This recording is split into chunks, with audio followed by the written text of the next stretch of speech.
Hello and welcome to Evening News on National Pilot TV, Ilori. First, the headlines. President Bola Ahmed Tinubu has approved the salary increment for members of Nigeria's armed forces. Human rights lawyer and activist Deji Adeyanju today urged President Bola Tinubu's administration to curb illegal crude oil bunkering in Niger Delta. The National Youth Service Corps (NYSC) has reacted to the decision of Kwara State government to sanction a school teacher.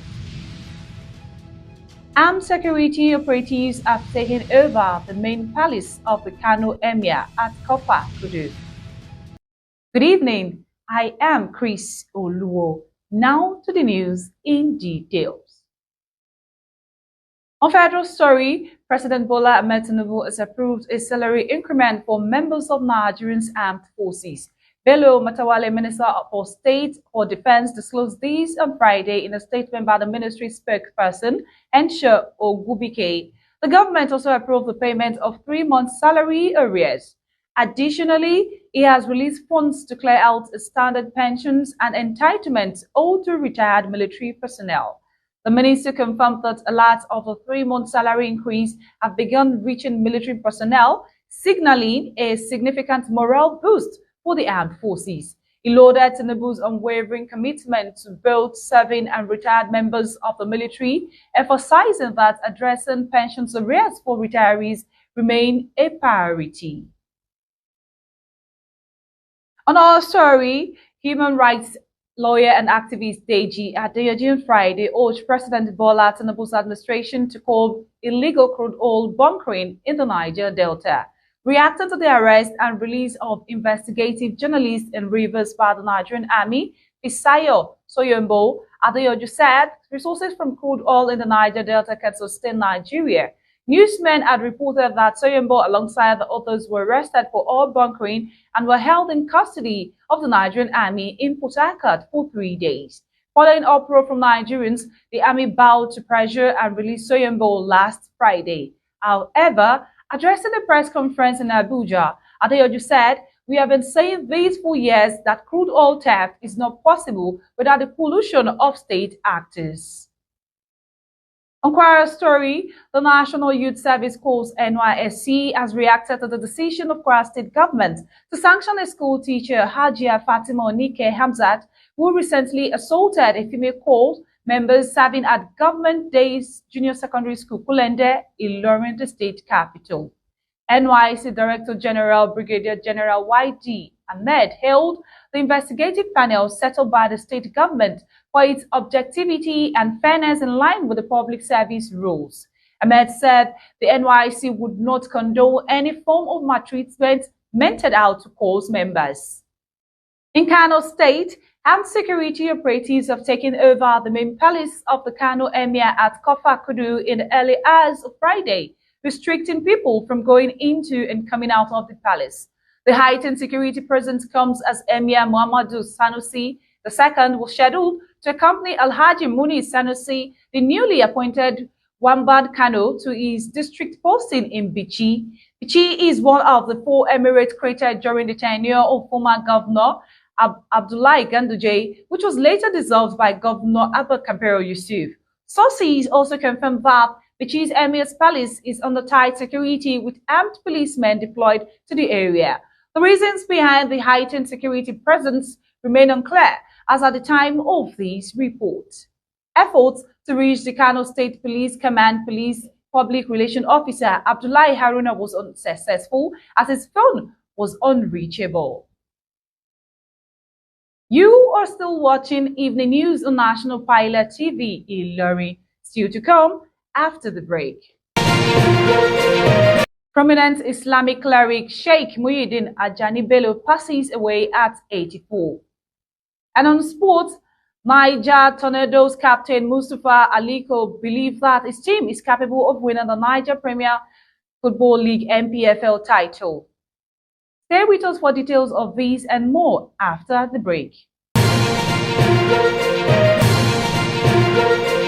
You're welcome back. Many thanks for staying with us, and don't forget to follow us on all our social media platforms on YouTube at National Pilot TV, and on Facebook, Twitter X, Instagram at National Pilot Newspaper. Now to the rest of the report. Prominent Islamic cleric and reverend spiritual leader in Yoruba land, Sheikh Dr. Muyideen Bello, widely known as Sutonu Waizin, has passed away at the age of 84. The announcement was made by Sheikh Akeugbago Taufik in a heartfelt post on his Facebook page on Friday morning. Born in 1940 into the family of Alhaji Bello Ajani and Alhaja Ubaidat Bello of Arolu Compound, Ita Olukoyi, Ibadan, Sheikh Bello was an exceptional scholar and preacher. Sheikh Bello influence extended far beyond Nigeria.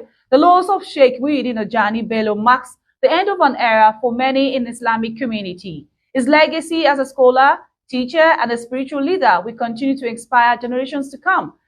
On Kwara Story of the Saraki Dynasty Councils of Elders paid a condolence visit to the late family of Magaji Ogbodoko Sarumi in Ilori West local government. The delegation led by Alhaji Ishola was warmly received by the former Kwara State Majority Leader, Honorable Abdurrahman Abdurrafiu, along with the immediate family members of the late Magaji. During the visit, the Council of Elders expressed their heartfelt sympathies to the bereaved family and offered prayers for the response for the reports of the late Magaji Ogbodoko Sarumi.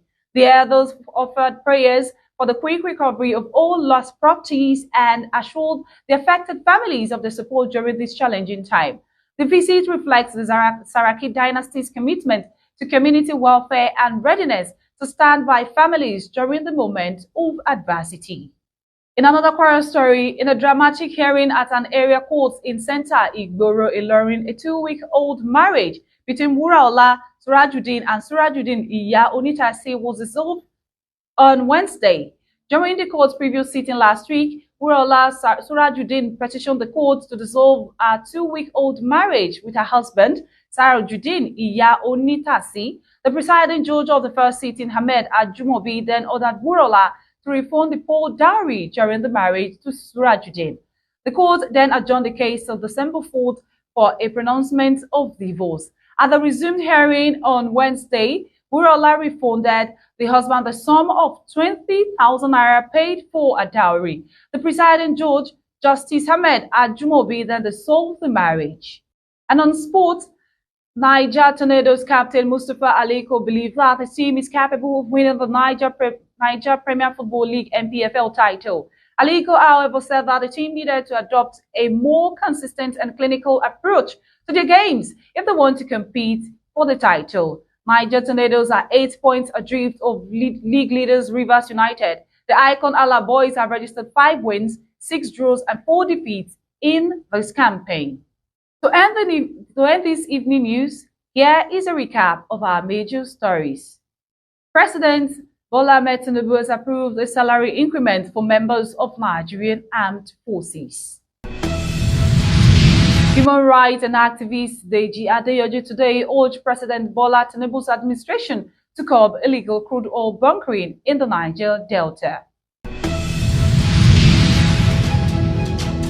The National Youth Service Corps (NYSC) has reacted to the decision of Kwara State government to sanction a school teacher. Armed security operatives have taken over the main palace of the Kano at Emir at Kofa Kudu. As we prepare for Utah season, let's not forget to share and spread love. Madam, thanks for staying with us. I am Chris Oluwo. Have an amazing evening.